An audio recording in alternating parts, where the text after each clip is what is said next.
Brought to you by Biz Analyst by खाता book. नमस्कार, दिल्ली तक पे आप सभी का स्वागत है। मैं हूं सुशांत मेहरा। दिल्ली तक की टीम आज जा पहुंची है उत्तर पूर्वी दिल्ली के सीलमपुर विधानसभा क्षेत्र में। ये वार्ड है चौहान बागर। इसकी पहचान मैं आपको ये बता दूं कि पिछली बार जब बायपोल इलेक्शन हुआ था तो इस विधानसभा के लोगों ने यहाँ से कांग्रेस को निगम पार्षद को अपना उम्मीदवार चुन करके भेजा। हालांकि 7 साल से लगातार इस विधानसभा के अंदर आम आदमी पार्टी का दबदबा है, लेकिन पिछली बार बायपोल के अंदर यहाँ पर कांग्रेस ने अपनी जीत दर्ज कराई थी। लेकिन एक बार फिर निगम का चुनाव नजदीक है और इस निगम चुनावों में यहाँ की जनता किन मुद्दों पर वोट देगी, लोकल मुद्दों पर या राष्ट्रीय मुद्दों पर, इन सब से हम बातचीत करेंगे। यहाँ पे तमाम RWA के लोग हैं, इसके साथ साथ मार्केट एसोसिएशन से भी जुड़े हुए लोग हैं, कुछ शहर पॉलिटिकल लोग भी होंगे। सर, सबसे पहले मेरा आपसे सवाल, आपका नाम क्या है और अब की बार चुनावों में किन मुद्दों पर वोट देने वाले हैं आप? सबसे पहले तो मेरा नाम मोहम्मद जावेद है और इस बार जो नगर निगम का चुनाव होगा उसमें जो मैं वोट करना चाहूँगा भ्रष्टाचार के खिलाफ। क्योंकि पिछले सालों में जो MCD के अंदर इतना ज़्यादा भ्रष्टाचार हुआ है, घर बना रहे हैं तो फौरन MCD वाले आ जाते हैं, पैसे देने पड़ते हैं उन्हें, इतना ज़्यादा दिक्कत है। अब छोटे छोटे से यहाँ इलाके में 25-25, 30-30 गज के मकान है, उन तक को नहीं छोड़ते हैं। MCD में कोई काम कराने चले जाओ तो दिक्कत, वहाँ पे क्या कहते हैं, जन्म पत्री के लिए, डेथ सर्टिफिकेट के, हर छोटे छोटे काम के लिए धक्के खाने पड़ते हैं, वहाँ पैसा खिलाना पड़ता है। तो हम ये चाहते हैं कि इस बार जो आए ऐसे लोग आए जो भ्रष्टाचार को ख़त्म कर दें और MCD को नए तरीके से, बहुत अच्छे तरीके से चलाएं। सरकार जो MCD के अंदर है उनका कहना है कि डेथ सर्टिफिकेट हो या बर्थ सर्टिफिकेट हो, वो सब ऑनलाइन सेवाएं हैं। क्या उसके लिए भी दर दर की ठोकरें खानी पड़ती हैं, क्यों? जी, दरअसल हमारा जो है ये थोड़ा अशिक्षित क्षेत्र है। लोग यहाँ पर कोई अपनी रसीद लेकर के जाते हैं, यहाँ शादरे के अंदर MCD का ऑफिस है, वहाँ जाने के बाद में वो उनसे मोटे मोटे पैसों की डिमांड करी जाती है। तो ये दिक्कत है। हम चाहते हैं कि मतलब आसानी से लोगों के काम हो जाए और वो जब भी पॉसिबल है, अगर भ्रष्टाचार नहीं होगा तो लोग ऑफिस में जाएं या ऑनलाइन बनवाएं। अब ऑनलाइन भी बनवाते हैं तो 150 रुपये तो साइबर कैफे वाला भी ले लेता है। अगर लोग मैनुअली खुद जाके बनवाएंगे तो उनके वो पैसे भी बचेंगे। बस खत्म हो जाना चाहिए सब चीज़ें, जो पैसे खिलाने पड़ते हैं वो नहीं होना चाहिए। भ्रष्टाचार एक मुद्दा है, मानते हैं सर आपके? जी सर, भ्रष्टाचार मुद्दा है सर, बहुत बड़ा मुद्दा है MCD के लिए भ्रष्टाचार। हाँ जी, कभी वहाँ किसी काम के लिए जाओ सर तो ठीक से बात भी नहीं करते, बहुत परेशान करते हैं, ऑफिस खिलवाते हैं कि जी वहाँ चले जाओ, फ्लोर पर चले जाओ, तुम्हारा काम ये देखेगा, कोई हाउस का काम पड़ जाए, आपका कुछ बढ़ जाए। बहुत परेशानी है सर MCD के ऑफिस में तो, बहुत ज़्यादा। हाँ जी। और क्या क्या समस्या, क्योंकि आपका इलाका बहुत कंजस्टेड है, क्या और समस्या है आपके इलाकों में, किनको ध्यान में रखते हैं? सर समस्या है साफ़ सफाई की। सर MCD वाले पैसे वसूलते, लिंटर हो बहुत ज़्यादा। सर यही समस्या, छोटी छोटी समस्या, छोटा सा ये काम है MCD का, तो ये बहुत समस्या है सर। यहाँ पे MCD वाले सर कोई काम नहीं करते हैं इलाके का, कुछ भी नहीं। उनके लिए ये इलाका बिल्कुल बेकार है और यहाँ कोई आगे देखता नहीं है। हमारे यहाँ के जो काउंसलर हैं इसके, यहाँ इधर के क्योंकि मैं सामने से हूँ, तो यहाँ पे अभी हमने काउंसलर को भी देखा ही नहीं आज तक, कभी शक्ल ही नहीं देखी उसकी, वो है कौन। इतना बुरा हाल है यहाँ पे। काउंसलर आते नहीं इलाके? नहीं, कोई नहीं आता। तो ये बताइए कि बायपोल हुआ था पिछले साल, पूरी दिल्ली के अंदर 5 सीटों पे हुआ था, 1 सीट पर कांग्रेस को जीत दर्ज करा दी थी। किस मुद्दों पर जीत दर्ज कराई थी सर? ये हमारा मुस्लिम इलाका है, यहाँ भावनाएं जल्दी भड़कती हैं। मरकज़ का मुद्दा था, उसका ताले का मुद्दा बना दिया था कि मरकज़ में ताला है, मस्जिद में पाबंदी लगा दिया नमाज़ पढ़ने के लिए। लोग बाग थोड़े से सेंसिटिव हो गए, इसलिए इनकी बातों में आ गए, तो इसलिए उसको कांग्रेस को वोट दिया था। जी। तो इस बार भी मरकज का मुद्दा चलेगा या फिर छोटे मुद्दे जो गलियों के आमूमन होते हैं? अब जो लोकल मुद्दे हैं वो चलेंगे, मरकज़ का मुद्दा नहीं चलेगा, उसको लोग बाग भूल चुके हैं। वो सारी बातें पता चल चुकी हैं लोगों को कि इन्होंने इसको सियासी इशू बनाया था, वो अब नहीं चलेगा। नहीं चलेगा। मौजूदा जो काउंसलर है वो इलाके में आते हैं कि नहीं आते? नहीं, इलाके में तो आते हैं, मगर बस वो फ़ोटो वाले काउंसलर हैं। वो जैसे नाली सफाई हुई है वहीं पे जाके फ़ोटो खींचते हैं, किसी की मौत होती है उसमें जाते हैं फ़ोटो, वो फ़ोटो वाले काउंसलर के नाम से इलाके में मशहूर है। जी। नाम नहीं है?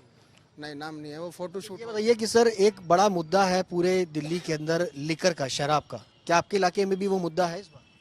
इस शराब का मुद्दा तो यहाँ पहले से कम हुआ है हमारे इलाके में, तो पहले यहाँ 7 ठेके हुआ करते थे और अब जो है 2 ठेके हमारी विधानसभा में, तो ठेके तो कम हुए हैं पहले से। और शराब का क्या मुद्दा है? शराब तो मुझे ऐसा लगता है शायद जो मुद्दा बना रहे हैं वो शराब माफिया हैं वो लोग। एक चीज़ अब खुली मिलेगी तो कम बिकेगी, छुपके बिकती थी, ज़्यादा बिकती थी, गली गली में शराब बिका करती थी पहले, यहाँ सब बंद हो गई। मगर तो इन दिनों तो, पिछले दिनों तो एक के संग एक बोतल फ्री मिल रही थी सर। नहीं तो क्या बात है, पीने वालों को सस्ती मिल रही है, इसमें क्या परेशानी की बात है भाई? मुद्दा नहीं है आपका? नहीं, कोई मुद्दा नहीं है, नहीं कोई मुद्दा नहीं है। इसके अलावा सर ये बताइए कि शिक्षा के क्षेत्र में काम हुआ है आपको लगता है? शिक्षा के क्षेत्र में बहुत बढ़िया काम हुआ है। आप जाकर के देख सकते हैं स्कूल में जीनत महल के बारे में बता देता हूँ, जो इस इलाके का स्कूल है। आप जाके देखेंगे तो वो स्कूल ऐसा है कि प्राइवेट स्कूल में भी इतनी फैसिलिटी नहीं होगी बच्चे के लिए।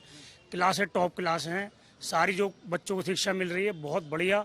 शिक्षित हमारे टीचर्स जो हैं वो इतनी बढ़िया, मतलब समझ लो पढ़ाई बच्चों के लिए बहुत बढ़िया मुद्दा। कि अब यहाँ शिक्षित का मुद्दा नहीं है स्कूलों में, इस बार मुद्दा नहीं है। मगर जिन स्कूलों के डेवलपमेंट की आप बात कर रहे हैं वो दिल्ली सरकार के स्कूल है या एमसीडी के स्कूल? दिल्ली सरकार के स्कूल हैं, एमसीडी के भी हैं। एमसीडी में भी विकास हुआ है, दिल्ली सरकार में भी हुआ है विकास। आप देख सकते हैं, चलिए आप मेरे साथ में दिखा दूंगा आपको। और दूसरा मुद्दा मैं एक कहना चाहूँगा, जैसे केजरीवाल जी और भी फैसिलिटी दे रहे हैं, तो एक मुद्दा मेरे लिए है कि मैं दुकानदार आदमी हूँ। मैं चाहता हूँ कि एमसीडी में केजरीवाल की सरकार आए तो जो हाउस टैक्स वगैरह है ना, जो हमारे को कन्वर्स चार्ज वगैरह है, वो हमारा माफ़ करा जाए। क्योंकि 14-14 साल का हम टैक्स दे करके ना बहुत परेशान हो गए, बिजनेस हमारे पास है नहीं भाई। इसलिए हम चाहते हैं कि ये मुद्दा भी, हम इसलिए केजरीवाल जी को लाना चाहते हैं कि ये मुद्दा भी हमारे सामने, अगर ये हमारे सामने ही आएगा तो हमें इतना पैसा नहीं भरना पड़ेगा। आपको लगता है कि जो कन्वर्जन आप इतने सालों से भरते जा रहे हैं और अगर केजरीवाल आएंगे तो शायद वो आपको माफ हो जाए? माफ़ हो जाए, मैं तो ये उम्मीद रखूंगा जी, माफ़ हो जाए ये। क्योंकि हाउस टैक्स मुझे इतना भरना पड़ा, 14 साल का मैंने हाउस टैक्स भरा था, तो समझ लो बस कितना पैसा गया होगा, सोचो आप। जो आपने भर दिया वो वापस थोड़ी मिल पाएगा। वापस आगे के लोगों को तो बेनिफिट मिलेगा सर। हाँ, केजरीवाल से उम्मीद रख सकते हैं ना बस। यानी बिजली मुफ्त, पानी मुफ्त और हाउस टैक्स मुफ्त होगा, ये उम्मीद है आपको केजरीवाल के आने से? बिल्कुल सही। देखो केजरीवाल ने तो बहुत फैसिलिटी दे ही रहे हैं, और किसी पार्टी ने आम आदमी के लिए कभी कुछ नहीं सोचा। सिर्फ एक दिल्ली सरकार एक ऐसी है जो आम आदमी के बारे में सोच रही है, इसके अलावा कोई दूसरी किसी पार्टी ने आज तक कोई काम नहीं करा। आम आदमी के लिए बहुत फैसिलिटी दे रही है, शिक्षा फ्री दे रही है, हॉस्पिटल में दवाइयाँ फ्री दे रही है, उसमें बसों में लेडीज फ्री दे रही है, बहुत फैसिलिटी दे रही है दिल्ली सरकार तो। और अभी लोग यहाँ उसके लिए भी जा रहे हैं, तीर्थ यात्रा के लिए भी जा रहे हैं बहुत। यहाँ से तकरीबन हमारे इलाके से भी 2 से 2,500 लोग तीर्थ यात्रा के लिए जा चुके हैं यहाँ से। हमारे जो यहाँ के माननीय विधायक जी हैं उन्होंने भेजा है, तकरीबन 250 से 300 लोग अभी तक जा चुके हैं तीर्थ यात्रा के लिए यहाँ से। और जो अपना जो अजमेर शरीफ जाना चाहते हैं या जो मोमडन है जो जाना चाहते हैं, उनके लिए भी इनके पास अभी स्कीम है, वो भी लोग जाएंगे अभी। तो ये सब सरकार, ये केजरीवाल सरकार ही तो दे रही है। अगर केजरीवाल सरकार इतना लोगों को बेनिफिट दे रही है तो मिलना चाहिए। हम तो ये चाहते हैं केजरीवाल एमसीडी में आए, हमें सारी फैसिलिटी मिले, हम तो यही उम्मीद करेंगे। सर आप किन मुद्दों पर वोट देंगे अब की बार? आपको लगता है कि ये मुफ्त की राजनीति है वो वाकई सही है, दिल्ली में मुफ्त चलेगा इस बार? मुफ्त तो है लेकिन बढ़िया भी है। कैसे बढ़िया? बढ़िया यही जो अभी भाई ने बताया, जो स्कूल में जो डेवलप हो रहे हैं। पहले जब हम थे, जो चौधरी साहब थे, 15 मेरे ख्याल से 22-23 साल रहे, तो उन्होंने कभी काम ही नहीं कराया। एक भी काम बता दो कोई इन्होंने काम कराया हो, बिल्कुल भी नहीं काम कराया उन्होंने। जबकि हाजीपुर आए, उन्होंने माशाल्लाह काम कराया। अब ये अब्दुल रहमान साहब हैं, इन्होंने भी माशाल्लाह काम कराया। जो मौजूदा निगम पार्षद आपने चुन के भेजा, क्या वो काम कर रहे हैं या नहीं कर रहे? भाई मैंने तो चुन के भेजा नहीं, मैं ये तो उन लोगों ने भेजा चुन के जो भड़काऊ उनमें आ गए थे, जो क्या कहते हैं, जो मरकज में जो ताला लगा था। अब जब मरकज में ताला लगा, अरे हमारे सऊदी अरब में ताला लगा, वहाँ भी पाबंदी थी। इन्हें बेवकूफ़ों को ये नहीं समझ में आई थी कि जब सऊदीया में पाबंदी है, वहाँ पे भी डिस्टेंस से नमाज पढ़ रहे हैं, वहाँ पे भी आना जाना नहीं है। लोग बाग यहाँ पे भी मुद्दा बना लिया इन्होंने, हिंदू मुस्लिम का, यही मतलब मरकज का मुद्दा बना लिया था। अच्छा ये बताइए, 2020 के अंदर जो उत्तर पूर्वी दिल्ली में हुआ, जो हिंसा हुई, क्या वो मुद्दा रहेगा इस बार के नहीं रहेगा? क्या उस मुद्दों को दरकिनारे करके अब की बार आप लोकल मुद्दे जो आप बता रहे हैं, हाउस टैक्स है, ये सब है मुद्दे? अब तो लोकल मुद्दे रहेंगे, वो बड़े मुद्दे तो खत्म हो चुके हैं, लोग भूल चुके हैं। आपको पता है हमारे हिंदुस्तानियों की आदत, बहुत जल्दी सब कुछ भूल जाते हैं। सर एमसीडी का इलेक्शन जो होता है, ये शख्सियत का इलेक्शन होता है। इसमें लोग ऐसे नुमाइंदों को चुनना पसंद करते हैं जो इलाके का हो, ना कि दूर का हो। और इसमें उन मुद्दों पर नज़र रखी जाती है जो हमारे रोज़मर्रा के काम के होते हैं, सफाई के हो गए, पैच वर्क के हो गए, सीवर लाइन के हो गए। ऐसे मुद्दों को नज़र में रख कर के हम वोट करते हैं, ख़ास तौर पे इलेक्शन जो एमसीडी के होते हैं। ये जो है, जो आप बता रहे हैं नॉर्थ ईस्ट में दंगा हुआ, ये नेशनल लेवल के इशू हैं। मैं समझता हूँ दिल्ली लेवल के भी इशू नहीं है ये। इसको लोग नज़र में मेरे ख्याल से नहीं रखेंगे इस इलेक्शन के अंदर, ख़ास तौर पर चूँकि एमसीडी के अंदर इतना ज़्यादा करप्शन है। बात चलती है जब ऑनलाइन की, कि ऑनलाइन फॉर्म, आप एक बार बर्थ सर्टिफिकेट का फॉर्म अपने आप भरने की कोशिश कीजिए। जो पढ़े लिखे लोग हैं ना, वो भी सर पकड़ लेते हैं अपना कि हम किस तरीके से भरें। उसके लिए आपको साइबर कैफ़े में जाना ही पड़ता है, और जाने के बाद जब 300 रुपये हम दे देते हैं, 300 रुपीज़ देने के बाद फिर वो कहता है कि सारे डॉक्यूमेंट्स की कॉपी लेकर जाना पड़ेगा आपको ऑफिस में। कोई सा भी डॉक्यूमेंट्स जो आज की डेट में हम ऑनलाइन बनाने की कोशिश करते हैं, ऑनलाइन सबमिट करने के बाद भी हमें उसकी हार्ड कॉपी लेके जानी पड़ेगी क्योंकि वो तो एक सिस्टम है। अगर मेरे वाइफ के आधार कार्ड पे उसके फादर का नाम है तो वो लेगा ही नहीं, उस पर जब तक मेरा नाम नहीं होगा उसके आधार कार्ड पे, तो ये सिस्टम नहीं उठाता इस चीज़ को। उसके लिए आपको जाना ही पड़ेगा। जब आप वहाँ जाएंगे तो वहाँ आप चक्कर काटेंगे। तो इन सब चीज़ों को मैं समझता हूँ एक पढ़ी लिखी गवर्नमेंट चाहिए, और पूरी दिल्ली का मैं समझता हूँ मिजाज बन गया है, वो चेंजिंग चाह रहे हैं। चेंजिंग चाह रहे हैं। भ्रष्टाचार एक बड़ा मुद्दा रहेगा यहाँ के इलाके के लोगों का। इसके साथ साथ यहाँ पर लोग नेशनल मुद्दों पर ही नहीं बल्कि दिल्ली के मुद्दों पर लड़ेंगे। सर ये बताइए आपके इलाकों में क्या मुद्दे हैं इस बार? सर हमारे इलाके में मुद्दे हैं एमसीडी के। जो पिछली बार भी इलेक्शन हुआ था, बाई इलेक्शन, इसमें जुबैर जी जीत कर आए थे, उन्होंने कुछ भी काम नहीं करा आज तक। 8-9 महीने हो गए, कुछ भी काम नहीं करा। सफाई का मुद्दा उसके अंदर, कहीं का कोई मौत हो जाती है ना, कि सफाई लगवाएंगे चुना, कुछ भी नहीं करा उन्होंने आज तक। वो फोटो वाले एक वो है वो नेता, और उनके ऐसे ही अपने जो पिताजी थे उनके चौधरी साहब, उनकी नीति पे वो चल रहे हैं। यहाँ पार्किंग एक बड़ा इशू है आपको? हाँ, बहुत बड़ा इशू है पार्किंग का। एमसीडी की कोई पार्किंग ही नहीं है यहाँ पर, बहुत बड़ा इशू है पार्किंग का। और सौदा भवन पार्क करने जाना पड़ता है आपकी गाड़ियों? मेरी खुद की गाड़ी है, मैं करता हूँ सादरे में, वैशाली है, वैशाली मॉल, उसमें खड़ी करता हूँ मैं। विशाल मेल का वो है, उसमें खड़ी करता हूँ पार्क में। पार्किंग एक इशू है, बहुत बड़ा इशू है। इसके अलावा और क्या इशू है सर आप सबके? सर इशू सबसे ज़्यादा तो इस टाइम एमसीडी का चुनाव है, मायने जो रखेगा वो लोकल मुद्दे ही ज़्यादा मायने रखेंगे। और सबसे बड़ी चीज़ जो है, जीते हारे कोई भी आती हैं, सरकारें चली जाती हैं, वादे करते हैं, लेकिन जो डिलीवर करे, आए कोई भी, लेकिन उसे डिलीवर करना पड़ेगा। बहुत उम्मीद लगाए बैठे हैं लोग। 15 साल से कंटिन्यूअसली एमसीडी बीजेपी ऑपरेट कर रही है, लेकिन सुविधाओं के नाम पर ज़ीरो। कोई कराने के लिए चले जाओ तो कुछ नहीं। तो बस ये है कि किसी भी तरीके से एमसीडी में बीजेपी से छुटकारा मिल जाए। कोरोना के दौरान जो हालात थे, 2 साल पूरा कोरोना का पीक रहा, इस दौरान एमसीडी के कर्मचारी नजर आए सड़कों पर। दिल्ली सरकार ने क्या अच्छा काम किया है या नहीं किया? अस्पतालों में सुविधा मिली या नहीं मिली? देखिए, हमारा जो क्षेत्र है इसमें एमसीडी का तो कोई हॉस्पिटल सर है नहीं आसपास में। और एमसीडी के लिए स्कूल पे भी अगर देखा जाए तो एक स्कूल है हमारे पूरे क्षेत्र के अंदर एमसीडी का, और बाकी ना तो यहाँ कोई बैंक्वेट हॉल या कुछ ऐसी चीज इस इलाके में है नहीं चौहान बागर के अंदर। तो कर्मचारी नजर आए कोरोना के दौरान सैनिटाइज करते हुए, कूड़ा उठाते हुए कोरोना के दौरान नजर आए कि नहीं है? कूड़ा तो उठ रहा था फिर भी, लेकिन क्या कहते हैं, सैनिटाइज वगैरह तो हमने नहीं देखा किसी को करते हुए।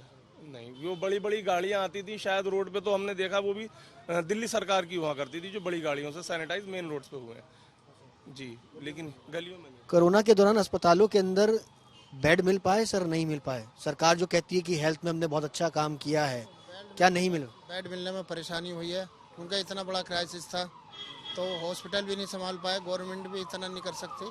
मगर जो भी रहा दिल्ली में थोड़ा ठीक ही रहा, लोग अपना एक दूसरे की मदद कर रहे थे, उससे काम चला। हमारे इलाके में तो जब भी बहुत सुकून रहा, इतना ज़्यादा बड़ा कोरोना का मुद्दा नहीं रहा। कम भी समस्या है सर इलाके में या नहीं? पानी की समस्या पहले ज़्यादा थी, लेकिन अब जो है पहले से बहुत ज़्यादा बेहतर हो गई है। और फिर भी हम देख रहे हैं यहाँ गलियों में बहुत काम चल रहा है, तो इस हिसाब से हमें लगता है कि आगे चल के यहाँ पे हालात बहुत अच्छे हो जाएंगे। जिस तरीके से यहाँ विधायक जी काम करवा रहे हैं, हमें लगता है कि अच्छा आगे के लिए अब कोई दिक्कत नहीं आएगी सामने। अभी तो थोड़ी है परेशानी, लेकिन ये है कि इंशाल्लाह आगे चल के बेहतर हो जाएगा पहले से। सुविधा में सुधार हुआ है? हाँ, सुधार हुआ है, लाइनें जुड़ रही हैं, काम चल रहे हैं। तो हमें उम्मीद है कि हम तो जब भी तो चाहते हैं कि एमसीडी में हम केजरीवाल जी आए और काम पहले से ज़्यादा बेहतर हो। सर आप पीछे खड़े हैं, ये बताइए कि पानी की समस्या है इलाके में, क्या समस्या है आपकी? भाई जो ये कह रहे हैं सही कह रहे हैं। पानी की सुविधा मिली है? हाँ, किन मुद्दों पर वोट देंगे अब की बार? साफ सफाई तो है नहीं, पानी की सुविधा है बस। आप किन मुद्दों पर वोट देंगे? भाई जी, हम केजरीवाल जी के काम से बहुत खुश हैं, दिल्ली के लोग। और वो जो वादा करते हैं ना, उस वादे पे वो खरा उतरते हैं। तो अब की बार हम केजरीवाल जी को एमसीडी में लाना चाहते हैं, क्योंकि हमें इतना फ़ायदा है कि हम मजदूर आदमी हैं, हमारा कारोबार नहीं है, हमारे बच्चे बीमार होते हैं ना, तो हम डिस्पेंसरी इतनी सुविधा दे रखी है हमारे लिए कि हमें बिल्कुल बेफिक्र है। अगर हमारा काम भी नहीं है ना, तो सुबह हमारे बच्चे जाते हैं और 1 से आधे घंटे के अंदर दवाई हमारे बच्चों की आ जाती है। और दवाइयाँ भी इतनी बेहतरीन दवाइयाँ हैं कि बिल्कुल अगर आप 300 रुपये वाले डॉक्टर को दिखा रहे हो ना खाली फीस, तो उससे हमारे बच्चों का इलाज नहीं हो पाता। जो सरकारी दवाई केजरीवाल जी ने उपलब्ध करी है ना, उससे हमारे बच्चे बिल्कुल ठीक हो जाते हैं एक दिन के अंदर। तो हम केजरीवाल जी के काम से बहुत खुश हैं। तो हम अपनी बार केजरीवाल जी को लाना चाहते हैं और उन्होंने दिल्ली में जितने भी वादे किए हमें उन पर बहुत यकीन है और हम अपनी बार एमसीडी में केजरीवाल जी को लाना चाहते हैं। लगता है कि एमसीडी में अगर आएंगे तो क्या वो लगता है काम जो है वो कर पाएंगे? जी, इतने हाई लेवल पे पढ़े लिखे लोग हैं और बाकी मैं मानता हूँ जिस हिसाब से दिल्ली में और बहुत एरिया में वो काम कर रहे हैं, मुझे पूरा उन पर पूरा भरोसा है कि पूरी एमसीडी को ना ऐसा कर देंगे, बिल्कुल स्वस्थ कर देंगे। क्या काम कर देंगे? बहुत काम कर रहे हैं दिल्ली के अंदर वो। अभी क्या काम का एमसीडी में आगे तो क्या काम कर देंगे ये बताइए। एमसीडी में आके अब हमारे गली के अंदर कोई अगर गोड़ फट जाता है और फोटो भेजते हैं तो हफ्ते हफ्ते महीनों महीनों हो जाते हैं, हाँ जी करा देंगे, नालियाँ गंदी पड़ी हैं करा देंगे, इस चक्कर में रहते हैं। हमें इतना भरोसा है कि अगर हम कोई कंप्लेंट करेंगे ना, अपने विधायक जी को करेंगे, अपने काउंसलर को करेंगे, तो हमारी सुनवाई बहुत जल्दी होगी। हमें ये भरोसा है केजरीवाल जी की सरकार में। आम आदमी पार्टी अगर जीत करके आती है तो इलाके में साफ सफाई और आपकी सड़कें जो है वो ठीक हो जाएंगी। आपको क्या लगता है कि अगर आते हैं तो किन मुद्दों पर आप वोट देंगे, क्या है? सर, सबसे पहला मुद्दा एजुकेशन। आप पिछला रिकॉर्ड उठा के देख लो, कोई भी पार्टी पिछले 75 सालों से जो एजुकेशन माननीय श्रीमान मुख्यमंत्री अरविंद केजरीवाल जी ने दी है दिल्ली के अंदर, वो आपको कहीं नहीं मिल सकती। आप कोई सा भी स्कूल देख लीजिए, सरकारी स्कूल उन्होंने ऐसे बना दिए कि आपके प्राइवेट स्कूल फेल है। बच्चे 3-3 लाख रुपए देके प्राइवेट स्कूलों में जाते थे, लेकिन उन्हें अब जाने की जरूरत नहीं है। अब सरकारी स्कूल में हमारे सब कुछ होने लगा। लोग बता रहे हैं कि एमसीडी के स्कूल भी बेहतर हुए हैं। जी, एमसीडी के स्कूल बेहतर हुए, इतने बेहतर नहीं हो पाए, लेकिन केजरीवाल जी ने काफ़ी करा है। और दूसरी बात, केजरीवाल जी ने बिजनेस, जो बच्चों को बिजनेस क्लास दे रहे हैं, वो एक बहुत बड़ा महत्वपूर्ण है कि अपनी दिल्ली को वो आगे बढ़ा रहे हैं। वरना आज तक किसी सरकार ने ऐसा कुछ नहीं करा। जो भी सरकारें आई सब ने सिर्फ और नौकरी पे फोकस करा, लेकिन केजरीवाल जी ने सिर्फ इकलौते एक ऐसे माननीय मुख्यमंत्री जी आए हैं जिन्होंने सिर्फ और सिर्फ अपने बच्चों के लिए, एजुकेशन के लिए उन्होंने सिर्फ और सिर्फ बिजनेस पे फोकस कराया। नौकरी लेने वाले नहीं, नौकरी देने वाले बनाने की कोशिश कर। बिजनेस ब्लास्टर वाला जो इनका चल रहा है, आप उससे इत्तेफाक रखते हैं? आपके परिवार के सदस्य कुछ से जुड़े हैं क्या? नहीं जी, अभी तक तो नहीं जुड़े। जी, छोटे बच्चे हैं, मैं एक्चुअली पढ़ाई नहीं कर रहा फिलहाल। लगता है कि स्कीम अच्छी है? जी, स्कीम बेस्ट है। आप देख लीजिए, हॉस्पिटल्स देख लीजिए, सारी चीज़ देख लीजिए, काफ़ी बेहतर है। दिल्ली के अंदर बहुत तरक्की की है केजरीवाल जी ने। मैं चाहता हूं कि वो मुख्यमंत्री नहीं बल्कि आने वाले 2024 में प्रधानमंत्री बने तो हमारे देश ऊपर तक जा सकता है। जी, ये कि सर आपके इलाके में अतिक्रमण एक बहुत बड़ी समस्या है, चारों ओर रेहड़ियां, पटरियां, ट्रैफिक जो रहता है, ये समस्या है, ये हल होगा? जी ज़रूर हल होगा। जैसा कि अभी आप देख रहे हैं कि हमारे इलाके में काफ़ी पानी की समस्या भी कम हुई है, बच्चों की एजुकेशन को लेकर भी काफ़ी प्रोग्रेस हुआ है यहाँ पर। तो जाहिर सी बात है, अब धीरे धीरे चल के एकदम ही तो कुछ होता नहीं, धीरे धीरे चल के हमें यकीन है, क्योंकि हम इस सरकार को देख रहे हैं कि हमें प्रोग्रेस होता हुआ दिख रहा है, इंप्रूवमेंट दिख रहा है हमारे एरिया में। इंप्रूवमेंट हुआ आपके इलाके में? पानी की कमी हमारे यहाँ से दूर हुई है काफ़ी, बिजली की कमी दूर हुई है। पहले बिजली इतनी जाती थी, लोग परेशान थे हैं, लोगों के घरों में पंखे होते थे जलने वाले। लेकिन अभी क्या है, अभी इंसान के घर में पूरी सुविधा प्राप्त हो रही है इंसान को, और सारी चीज़ें मिल रही हैं कि बिजली भी मिल रही है, पानी भी प्राप्त हो रहा है। तो इंसान को एक यकीन हो जाता है सरकार के ऊपर कि ये चीज़ हमें यहाँ से कुछ मिल सकता है आगे। तो हमें वोट डालने के उसमें कोई हेजिटेशन नहीं होती, हम सीधा वोट डालते हैं कि हाँ जी सरकार कुछ करेगी हमारे लिए। तो हमें यकीन है आगे भी जाकर हमें सुधार ही प्राप्त होंगे इन चीज़ों को। ये सीलमपुर चौहान बागड़ की जनता है जिनको अतिक्रमण पूरे विधानसभा में क्षेत्र में है। हाँ, एमसीडी वाले आते ही नहीं बिल्कुल भी, कुछ भी कोई भी कहीं कुछ लगा लेता है सड़क पे। जी, जिस तरीके से केजरीवाल जी दिल्ली को ऊपर ले जाना चाहते हैं, मैं ये मानता हूँ आने वाले टाइम में वो इस समस्या को भी दूर करेंगे। और ऐसा नहीं है कि जो हमारे गरीब भाई हैं ये पटरी लगाते हैं, सारी चीजें करते हैं, इनकी भी कुछ ना कुछ वो सोल्यूशन निकालेंगे, उन्हें भी कहीं ना कहीं ठिए देंगे, उसके बाद ये पटरी हटाएंगे। ऐसे कोई पटरी या वो नहीं हटाएंगे, मैं ये उम्मीद करता हूं। अतिक्रमण मुद्दा है, अतिक्रमण बहुत बड़ा मुद्दा है, जाम लगा रहता है जो मेन रोड पे। इलाके में तो आपने देखा होगा रोड पे जगह जगह ये ठेलियां लगी हैं, एमसीडी वाले आते भी हैं तो इन लोगों को शायद पहले ही खबर मिल जाती है, चले जाते हैं। तो इसके अंदर अब पुलिस वाले हैं, पुलिस वालों को भी चाहिए कि जो लोग ठेली लगा रहे हैं पीछे करके लगा लें। अब आधी सड़क तो ठेली लग गई, उसके आगे गाड़ियां खड़ी हो गई, पूरा रोड जाम हो जाता है यार। ये दिक्कत है बहुत ज्यादा एनक्रोचमेंट। सीलमपुर चौहान बागड़ की ये जनता है जिनको उम्मीद है कि अगर इनके इलाके से आम आदमी पार्टी इस बार जीत कर के आएगी तो इनको बिजली पानी मुफ्त के साथ साथ जो हाउस टैक्स है उसमें भी बड़ी राहत मिलेगी। साथ ही साथ अतिक्रमण के इलाके से जो इलाका ये पूरा जूझ रहा है उससे भी इस इलाके के लोगों को एक बड़ी राहत जो है वो मिल सकती है। यहाँ की जनता इन तमाम मुद्दों पर अब की बार वोट देगी। अगर आप भी चाहते हैं कि आपकी हर आवाज़ आपके तक, आपके नेताओं तक पहुंचे, तो आप भी जल्द से जल्द दिल्ली तक पर सब्सक्राइब कीजिए और दिल्ली तक से जुड़िए, जो आपका अपना यूट्यूब चैनल है। इस पे आप अपनी हर समाज की और अपने हर मुद्दों को देख सकते हैं और अपने नेताओं तक पहुंचा सकते हैं। कैमरा पर्सन अजय ठाकुर के साथ सुशांत मेहरा, दिल्ली तक के लिए।